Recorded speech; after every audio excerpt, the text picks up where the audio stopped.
I think it's time that we get into our midway NFL season award picks. Hell yeah. This we're not projecting right now. This is what I'm doing at least. I guess we didn't talk about this too much. Yeah. I'm picking right now who I would have win. Yeah. Well, we're projecting for the playoffs, of course. We're not having our. Well, yeah, when we get there, we Yeah. are projecting there. Yeah, but for these awards, I don't know. I think I'm doing half and half. Like for the most part, this is also who would I think would win right now. But I am also like I don't think that's going to change. Like I see some that could. I think MVP is still up for grabs. However, my choice, I still think he's going to solidify that he's got it by the end of the year. That is one I could see Well, changing. that's what I'm saying. It's up for grabs. Like it's Hmm. not a closed. Oh, I like open think. and All shut right, this is case. my guess. I think we agree on MVP. I Mhm. think we agree. We probably agree for both Rookie of the We Years. definitely agree for offensive. I don't think it's really debatable right now.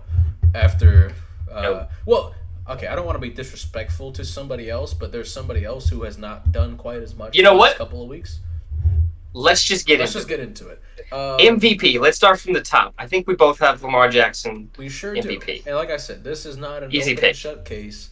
I No. wouldn't want to count out anybody, but in terms of, I think he's having a better season than Patrick Mahomes is right now. He's not a better quarterback than Patrick Mahomes, but he's having a better Yeah. year, and they are Tim. both 7-2. And in terms of Jalen Hurts and the value that he provides to that Eagles team, how many turnovers does Jalen Hurts have? It's already double digits. If he didn't win it last year, he's not going to win it this year. No, because the He's, value he's bringing to that team really isn't absurd. In terms of like, I I don't know quite how much I really like make literal the word value in MVP because Mhm. sometimes it does come down to who is just the best player. But Jalen Hurts is neither the best player nor is he the most valuable to his team. If Lamar Jackson was not on the Ravens, it wouldn't be Yeah. disastrous because their defense is Defense is phenomenal, playing really which good. is something I will discuss a little bit later in the awards section. Spoiler alert. But Lamar Jackson's my MVP right now. He's awesome. I think they would be Yeah. undefeated if his wide receivers could catch. And in general, their wounds have been self inflicted. Nobody has actually beaten the Ravens this year. The Ravens have beaten themselves twice, and they've won the other 7 games. All right. So I We'll feel get it. great. Man, we are going to have some. We're going to have some talks later We're then. gonna have some talks. But to me, MVP right now is Lamar. I think runner up would probably be Mahomes, and I'm with you. I think Burrow is playing himself back into this conversation. He's got some ground to make up still because of how He still disastrous does, it was the first few weeks. but But he's his, getting on his. but the thing is, him being injured, and we see what the team looks like with an unhealthy Burrow versus what we're A seeing with healthy a healthy Burrow in Burrow. terms of I value, think it's going to adds add to a the lot. narrative, which is very I important, agree. and bringing out the point of value. And I picked some games, man, and it is on the table. Like he'll have the standings needed to win that award. Yeah, Him, but right now my rankings probably goes Lamar, um, Mahomes, and then to me right now that is just the two. But I do project Burrow to I really think play it's a 2-man himself. race, but I'm with you in terms of like, could I see Burrow being there by, week 13 or whatever? Could he be like right there in the thick of things? Absolutely. Like I said earlier, Yeah, a month from now, or I said this before we started recording, but like, there's a lot of things that I feel like look a certain way today, but a month from now can be completely different, especially in the AFC.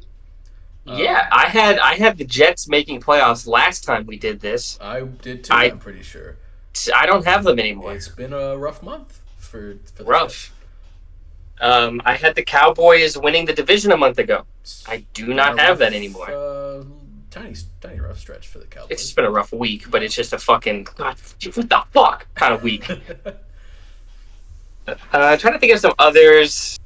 I'll we'll get into it, but Josh I Allen, if think the it's Bills had a better record, you could maybe God. argue What are they to five come and into four this right now? conversation. Something like that. They're out of the playoff picture right now. They're the eight. Mm-hmm. They're the 8th seed. Like you can't And be it, you can't be the MVP in an 8 seed. It's not. It doesn't work that way. no, no. You I don't even think you could be the MVP and not be the division winner. I think rare exception. Very Probably, rare but exception. like, If you're like, what do you call it? If you're the fifth seed with like a better record than most other division winners in your conference, and the only reason you didn't win your division is because the other team has just like a world class defense and like everything besides the quarterback position is just better than what you have on your team, and you've clearly willed yourself to being as good as them just based on your quarterback. But I mean, I don't even know what scenario that would be the case. So I can't see it in the modern NFL right no, now where we are right now. no, not this You point. have to win your division, Yeah. and that's what makes um, the Burrow Lamar thing so interesting. Not just this year, but years to come. That is always going to be what's talked about between the two. That's an exciting. Lamar is actually the younger of the two, which is fun to think about Mm. because he's been in the league 2 years longer. But Lamar is a little bit younger than Burrow. But Will Yeah, Levis is younger than Trevor Lawrence, which is another fun one. Or excuse me, older. I'm sorry. Trevor Lawrence is younger than Will let's Levis. play this game with Stetson Bennett. I think he's older than Lamar. Yeah, Yeah. That's a fun one. there's probably a lot we could do with Stetson A Bennett. lot But of Stetson Bennett is older than. do you want to do defense player of the year or offense player I of the think year Stetson first? Bennett's the same age as Juju, who's been in the league since 2017. But we'll do offensive player first. We'll do offense, then defensive, then offensive, Okay. then defensive. Let's see. I'm going to try to guess beforehand if we agree or not for each of these. It's the I coldest think. white boy in the league for this one. Okay, we agree. Yeah, come on now.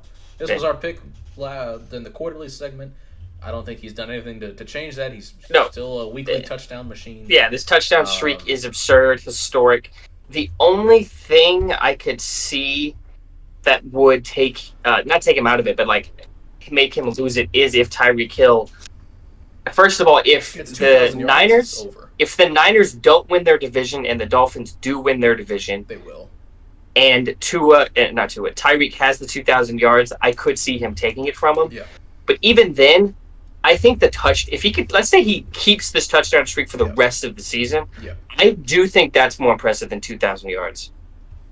I don't know. I'd have to wait until the end of the year to really decide who said. But I mean, in terms of, it is definitely a two-man race right now, no question Yes. about it. Because Justin Jefferson's injury has definitely taken him out of it. Because he was Yep, certainly right in the thick of unfortunately. things before, prior to his injury. I don't think his team is winning enough. And I know that Well, Offensive Player of the Year doesn't have the they've same weight, started but winning. They're 5-4 now. They're in the playoff picture. They're the 7th seed, so it's it's a little better. But they're Yeah. winning more actually without him. Funny, which has nothing to do with him. If that's Absolutely not a not. narrative, and thank goodness it isn't, because it'd be a really fucking stupid one. Are the Vikings better without Justin Jefferson? No.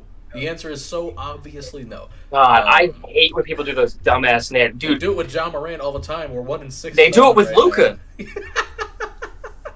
I'm like, what the fuck are y'all talking about? They're like, guys, the offense for the Mavs is better when Luka's not on the court. I'm like, shut the fuck Yeah, up. I will Shut the fucking fuck up. stab you. I will. He is probably he's a top 2 offensive engine in the NBA behind probably only Jokic. Like, shut the fuck up. Yeah.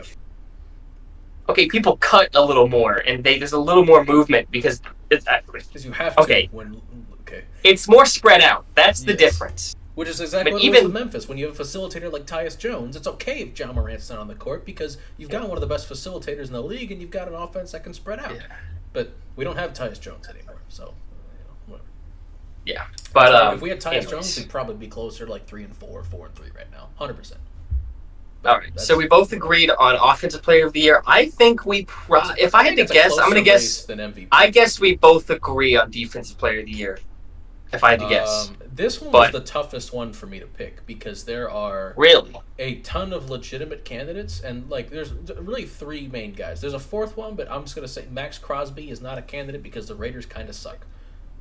yes. So I don't talked think about this Crosby last is a time we real did this. candidate right now. I think winning and making playoffs actually does matter for this position. I think went through it, but like it's actually rare that playoff You did go. people go who aren't down in the list. playoffs win. It was like 2 guys in the span of 30 years or some bullshit like that. It was ridiculous. It was. I think I might still have it. I Yeah. could probably find it, but if you want to, regardless, it really comes down to T.J. Watt, Myles Garrett, and Here it Michael is. Parsons, and those are the 3. those are definitely the 3. It's 7 since 1971. Yeah. So And one of them was Michael Strahan breaking the sack record and J.J. Watt. I mean, the names alone. having an absurd season. Yeah, one of the best Yeah, seasons ever. there's a Lawrence Taylor, Reggie White, Michael Strahan, Ed Reed, Jason Taylor, J.J. Watt, and Cortez Kennedy. Yeah. So I I think I did ultimately end up settling on Micah Parsons, but this to Really? me is You don't agree then? This is interesting. well, it's interesting that you didn't go Micah here. But I I'm I thinking about I see this is a bit more of a projection pick for me because I'm thinking about okay, that I could the see more. sustainability of the way Pittsburgh and Cleveland are winning. Hmm. Um, Wow, this is so weird. You're making the point I made last time when I make fun of Micah and why he will win it, and like I'm not doing that angle this time. yeah, it's a weird, interesting reversal here, but I'm concerned about the potential. Like I said before we started, the NFC, the playoff picture looks about as predictable as it gets, and then in the AFC, I have no idea if it's even going to look the same 2 weeks from now, much less a month or by the end of the season. Um, like this has just could become how the NFL is running right now. There's just way more contest in the AFC, and Pittsburgh and Cleveland are both currently in the playoff picture, but there's a lot of teams on the outside looking at like I have a hard time keeping Houston out of it long term if CJ Stroud. He's not going to put up 470 yards and 5 touchdowns every week, but he is going to give you like top 10 quarterback play for the rest of the season because honestly Yeah, he is already there. he is. I firmly believe He's, he is a top 10 quarterback in the league right that's now. what I forgot to do during the Cowboys thing. I was gonna list quarterbacks that are better than Dak Prescott. Stroud is probably already there. Stroud is. Stroud is. Like he was the one who made me think about doing that segment. Yeah. I won't do it right now. Maybe I'll do it But later. I'm with you. I like I'll save it Stroud. for our next loss. In fact, Dak might be like 10th for me, and Stroud might be ninth. Dak is also playing better, right? Like better than he had been, not better than Stroud, but he's playing better than he had been. Right. His movement is what's like. Oh, thank God this is back. But anyways, but the long term projection for me is that I'm just not sure either Cleveland or Pittsburgh hangs around in the playoff picture long term. I think I'm gonna agree with you projecting Micah Parsons because I also. Spoiler, I don't have the Browns or Steelers in the playoffs. Yeah. So I think like, projecting, I'll agree with you that it's going to be today, Micah Parsons. Today, it might not be him. It could very well be TJ Watt. Oh, I went with the other. You went with Myles Garrett. Well, see, I again, it could very well be Myles Garrett. Like, I think Myles Garrett has the tightest race. I think right now it's a little comfortable for him as Defensive Player of the Year. I don't know. I didn't check the stats before we started this, so maybe neither have I. But I'm just remembering from stuff I had seen. I think the Browns defense right now is better than the Steelers in terms defense. Of dominant performances, like throughout the season, he's had like 3 games this year. One of them was against the Titans, where he simply just took over the game defensively. Right. And unfortunately, one of those games was against Indy, which they somehow ended up losing. I'm pretty sure, right? Or no, they won that one last second. They did win. They did, okay. But the defense didn't. The defense gave up like a lot of points. But Myles Garrett individually still went fucking crazy. Yeah, but so I think that's the strongest argument Garrett does have is that. But granted, TJ Watt kind of does that same thing. Sometimes I don't think he's done it to the level Garrett has with this you. year. Usually, Garrett's best game is better than TJ's best game. It's almost kind of like a Josh Allen thing with Myles Garrett. Where because I firmly believe Josh Allen's best game is better than any quarterback's best game, but he doesn't do it every week. Whereas I think Garrett, even I wouldn't say Garrett has like 4 to 5 bad games a year like Josh Allen does. It's not a perfect comparison, just in terms of like taking over a game, just being that dude. And I think that is Garrett's best argument, and I think I might even say it's Garrett right now, because I did forget that he does that a lot. And like I said, I think the Browns defense right now, I would say, is better than the Steelers right now. I'm with you. Also, I think Alex Highsmith is better. I'm trying to think who is Zadarius Smith, like Myles Garrett's duo right there in Cleveland right now. Zadarius Smith, I'm pretty sure. I would take Highsmith by a lot. Over Zadarius Smith's still a very good player. Still very good, but I think Alex Highsmith, he'll have a game every now and then where it's like, oh, he was better than TJ Watt. I don't see that with Smith over No, Garrett. Zadarius Smith's not ever better than And that. by the way, T.J. Watt is still comfortably better than Highsmith, but it's Of just in course, flare-up in games. a yeah, like I mean, Highsmith does have those kind of that kind of performance as well in him. Yeah. I do. I love Alex Highsmith. I love who is it? They got Nate Herbig as well, or was it? Or fuck, I'm thinking who was the Wisconsin lineman? It was Herbig, right? They I have drafted no two idea. Wisconsin guys, didn't they? Because they drafted the interior guy too. Hang on, give me 1 second. Give me 1 second. Let me Google this. Uh, pardon me. Pardon the interruption here, but Pardon me. Keanu Benton is the defensive. Yeah, Nick Herbig. Okay. Nick Herbig and Keanu Benton. I believe they were both from Wisconsin. I could be wrong about Benton, but I know a Herbig is Wisconsin. Herbig as well is like a very good, very good pass rusher that I think long term could be like probably the best third option at an outside pass rusher in the NFL. If you're looking at T.J. Watt and Highsmith being there, for maybe they don't pay Highsmith if Herbig continues to like develop like this. Maybe they let Highsmith go after 4 years. I don't know that they will. That's not this is, and I'm getting a bit off topic here, but just in terms of like, I guess Pittsburgh. There's probably a little more help on the D line than maybe Garrett has. Not that Cleveland's D line is bad by any means, but I think maybe Pittsburgh's got a little more depth. Yeah. I think we could probably move on. I think so too. I think we could do Offensive Rookie of the Year. It'll be a 2-second conversation. It's C.J. Stroud. It's C.J. Stroud. Puka Nacua deserves a mention because he is I having guess. a phenomenal year, but it's been a little quiet. It has been, as a fantasy owner of him, it has been a little quiet. A little quiet. But what he's doing is still pretty historic, and I think It's historic, it's but unfair it's- not to mention him in the same breath, just because. I mean, it's just unfortunate that we just saw the single greatest rookie quarterback game of all time. We might be witnessing the best rookie quarterback season ever. In terms, it's Justin Herbert. Probably. Phenomenal, but in terms of like week to week consistency, what we're seeing from C.J. Stroud, and Also, he's only cost the Texans 2 possessions this whole season, because the one interception he had, the Saints fumbled it, and the Texans got it right back. Yeah. But I think he has 2 lost fumbles, and that's it. That's insane from a rookie quarterback. Not to mention, he has had several weeks where he's missing several starting offensive linemen. The Steelers game is that's what really made people go, oh shit, because they were on like some third string offensive linemen against the Steelers front. 5 starters against the Steelers front, and they won. And CJ was Convincingly. good. And then I think Houston's weapons are underrated. Like, I'm hearing a lot of ridiculous takes from people like, he's throwing to nobody. Like, Tank Dell and Nico Collins are really fucking good players, and John Mechie has also come along quite a lot. Like, Thanks, fucking random ass Noah Brown game. Yeah, also Noah Brown with a vintage 100-yard and a touchdown performance. Vintage. I don't know. When the fuck has Noah Brown done that before? I don't know, man. You disrespecting Noah Brown, man. I don't know. Let him cook. It's not like He CJ is throwing to nobody. Like, this is not a bad group of. Maybe there's no like. I wouldn't even say there's no true number one, because I feel like Tank Dell is starting to establish himself as one. He is, dude. I have him in. Oh, dude. We won't get into fantasy this week, but I'll just say, dude. Yeah.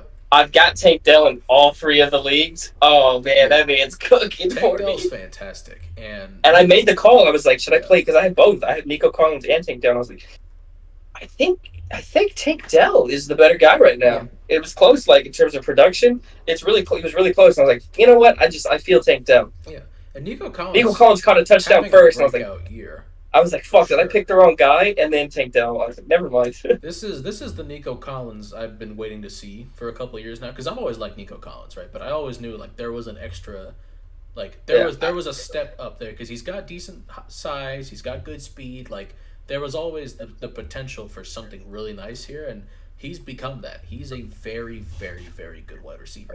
I don't want to talk about Nico Collins. No, I do. I want to say, because this may not be the perfect segment for this, but because Bryce Young had a really bad week for the first time in a while, I do want to mention I've seen some ridiculous takes from people. Hold on. First time in a while.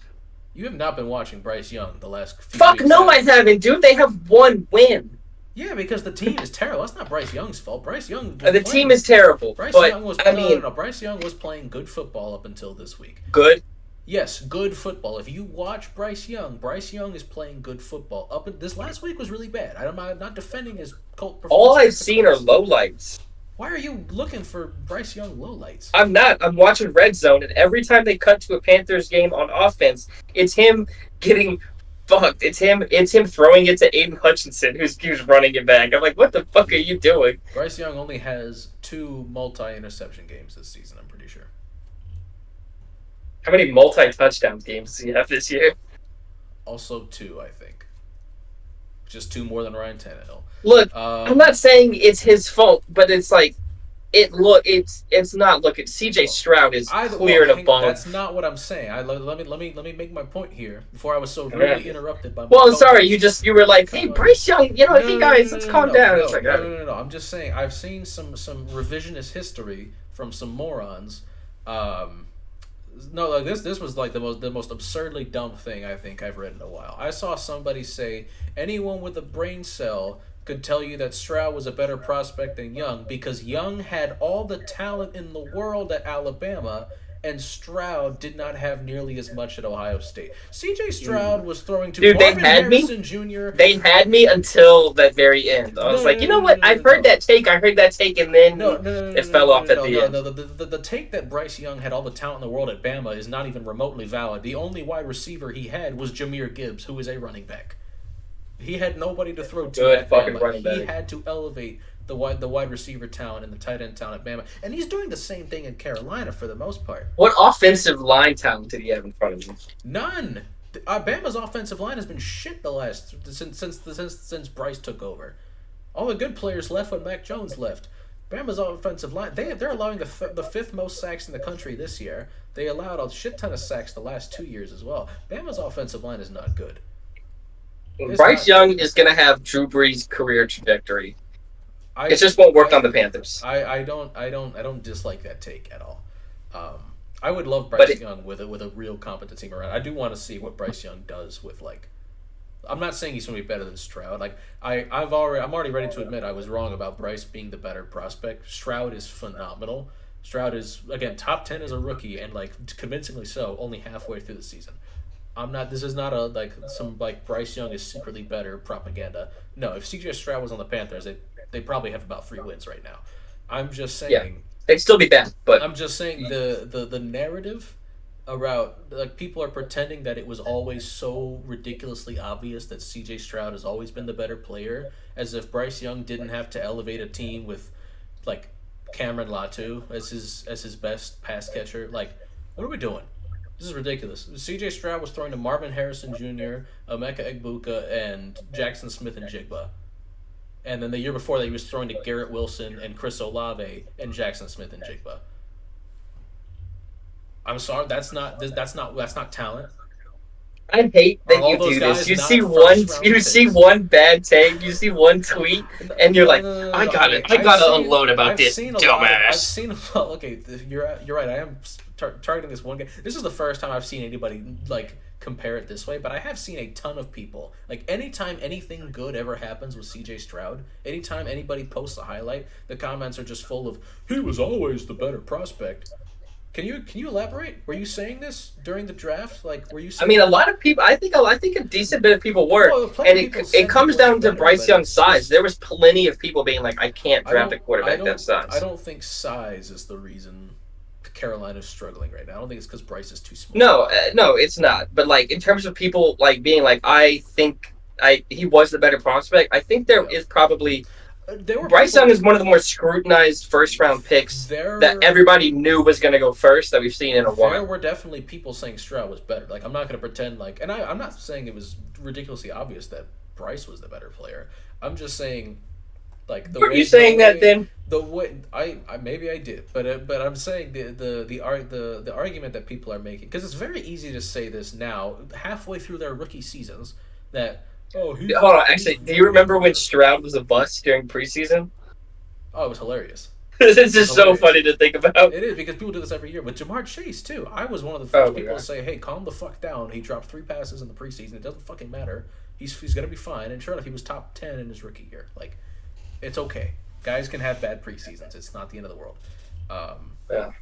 But I've said my piece on. I think we should move on to We defensive should, rookie of the year. and it's Spoon. I said I wanted to do offensive. I thought we were going to do offensive rookie of the year quickly Well, and be able actually, to move on. defensive rookie of the year is actually a conversation. It is now. But I honestly, at this point, this is half projection, half what he's been doing the last few weeks. I think it's Devon Witherspoon. Or Devin I think Witherspoon, right now or it's Carter. I think I don't know. I just think he he's has the better been a player, freak, and like, especially at his position. This is a two-man race for sure. Like, It this is. nobody else really has an I- argument. It's these two guys. If the Seattle defense keeps looking like this, and both teams are going to win their division, or well, Eagles are going to win their division. I think Seahawks are going to win theirs. Yeah. So division winning won't matter as much, but I think the shock of the Seahawks winning over the Niners Yeah. could be something that helps, and it's going to be partly because of their defense Yeah. is going to help propel Devon Witherspoon to possibly winning Defensive Rookie of the Year. I think this is the first time in a while that the two obvious like best defensive players in the draft are both like just exactly as advertised in the rookie year. Because last year, Right. I forgot Devon Witherspoon went so high because he missed the couple games in the beginning of the season. he missed the first 2 or 3 to start the year. And then he had his coming out party on national television against the Giants. He's so awesome, dude. I love Devon Witherspoon. And I love Tariq Jalen Woolen Carter. is now at a better spot of being the CB2. He got a little overrated. I think overrated. Well, he's a pretty one-dimensional player. I've been saying that for a very long time, and I'll continue to say it. Yeah, you hate him, right? Yeah. Sure. That's what you said. And Witherspoon's fantastic. Or not. Woolen is awesome. Like, I don't hate Tariq Woolen. I just don't think career projection like he's going to be your. Now I think this is one of the best cornerback duos in the league. Some people tried to say Tariq Woolen was better than Sauce. I definitely did not say that. I know you didn't in my life. You did not, but I'm just saying like they were. I have always been a staunch like Sauce is better, and it's honestly I was one of the people who said it wasn't close last year. What's going on with Derek Stingley? I haven't heard about him in a while. I'm not entirely sure. I think he's playing well. I don't know if he's been there every week. I haven't heard much from him. Granted, if you don't hear a corner's name too often, it probably means they're not getting torched ridiculously. So if he's in the lineup, I guess he's not getting eviscerated. Because I don't hear people complain about him. So maybe he's just playing pretty good football. Or just playing decent. Yeah. But anyways. I don't know. It sounds like we're in the same headspace about Witherspoon. Yeah. I mean, we're in the same space about it being a 2-man race. I think I said I'm picking right now, so I have Carter projecting forward. Oh, I hate the Eagles, so I'll very easily be able to jump from to the Witherspoon side. Maybe week 13 or 14, whenever we revisit this, you'll be on the Witherspoon train. We'll see. I'm eyeing it down right now. Yeah, for sure. All right. Long term. I think Carter might have the edge right this moment just because he has played, since week 1. Like Witherspoon did miss the first few games. But I think it's definitely going to be one of those two guys that wins it ultimately. Gonzalez, I thought, had an argument until he was in there for sure. If I Gonzalez definitely was healthy, he'd probably be in this. It'd probably be a 3-man race because Christian Gonzalez is playing great football. But hopefully he's back healthy next year with Mike Vrabel as his head coach, and the Patriots have a terrible year, so that we get a good draft pick. But do Gonzalez you want to talk about comeback player of the year? Well, he hasn't played a snap yet. So is it DeMar Hamlin? Has he played a snap? For one game, did not play a snap. I know because I knew he didn't play against the Bengals. Right, but he has not. He's only been active for one game and has not played a snap.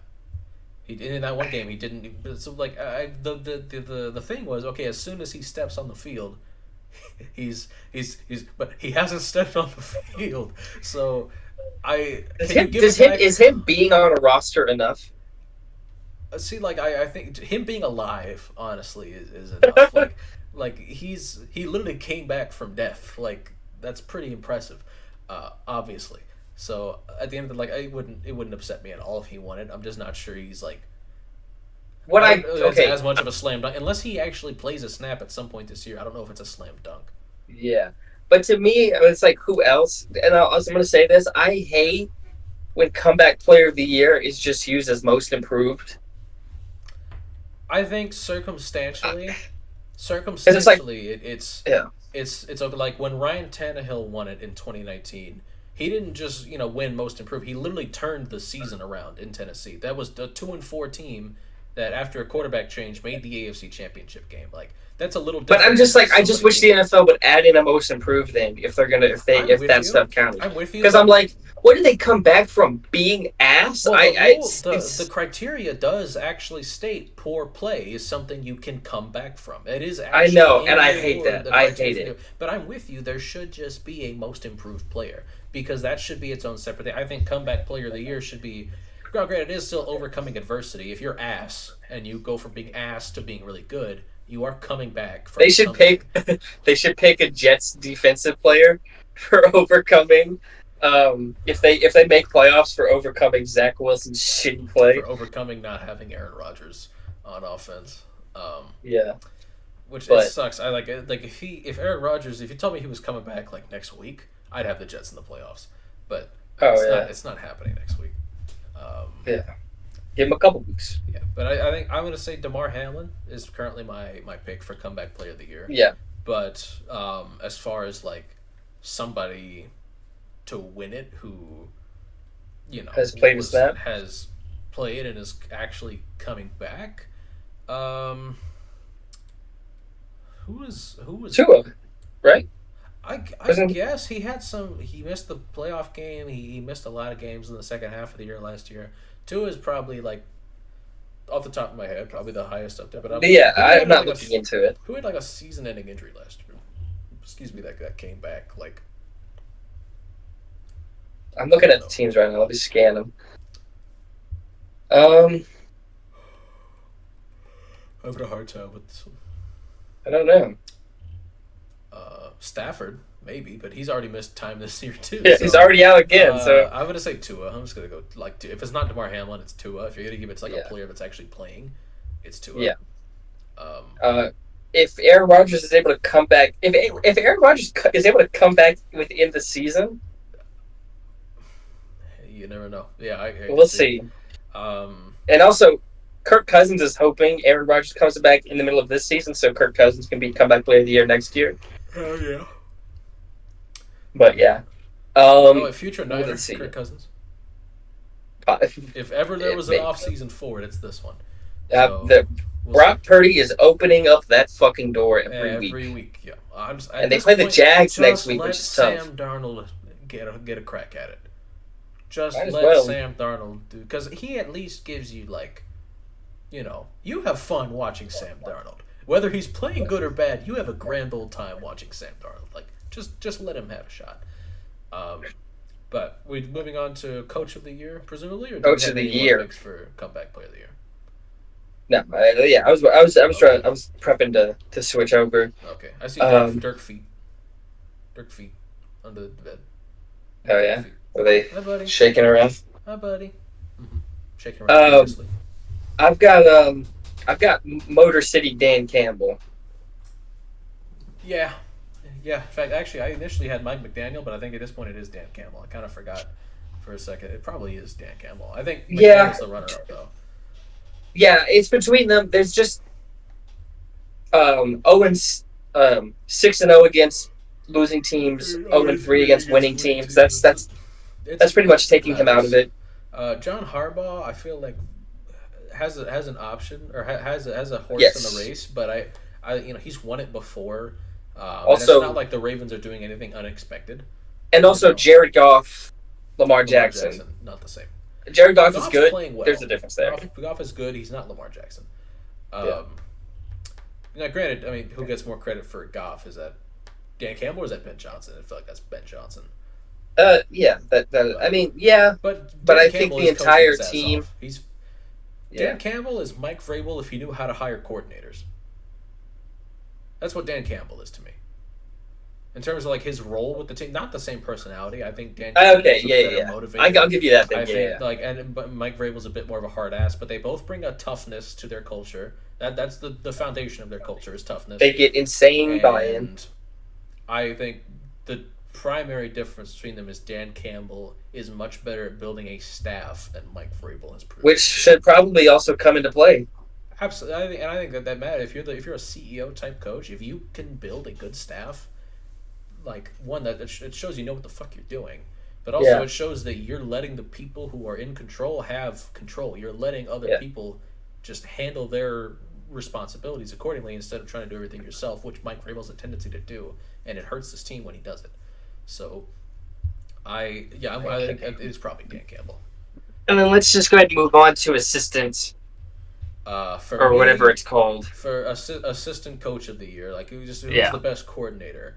Um, I, this is the one that I have the least amount of opinion on because I'm just not as in the know for of me, coordinators and the effect they're having. it is 110% Mike McDonald of the Baltimore Ravens. Just Hmm. the coaching his ass off on that defense. It is absurd how good the Ravens defense is. If you have not watched a Ravens game this year, like just watch that defense. I mean, they are. It's not just the fact that they rank so high in everything, but it's also their red zone defense has been ridiculous. They're just good in every facet of the game. Like you can't really run on them, you can't really throw on them. They will turn the ball over. Geno Stone leads the league in interceptions right now. So they will force turnovers and they will lock you down in the red zone. Like they're good at everything. They are, and they have a lot of injuries too. So they're making shit happen with second stringers. A lot of second stringers, anyways. Not like leading the league in them, but they recover well. They have good depth, and he's coaching his ass off. I love Mike McDonald. I think there's almost no shot he isn't a head coach this time next year. And if the Titans, or I don't want to just make this Titans centric. If any team is going to hire a non-offensive head coach, it should be Mike McDonald. If you're not hiring Ben Johnson, if you're not hiring Bobby Slovic, if you're not hiring Dave Canales, or if you're not hiring Shane Waldron, go get Mike McDonald, please. Your team will thank you. Okay. I just put Dan Quinn. Just All right, that's fair. Yeah, I'm just like fuck it. I still he's think he's the awesome. best He is. defensive coordinator, but I guess if I had to think about it a little longer, I think the Texans offensive coordinator for what he's doing Bobby Slovic with is phenomenal. yeah.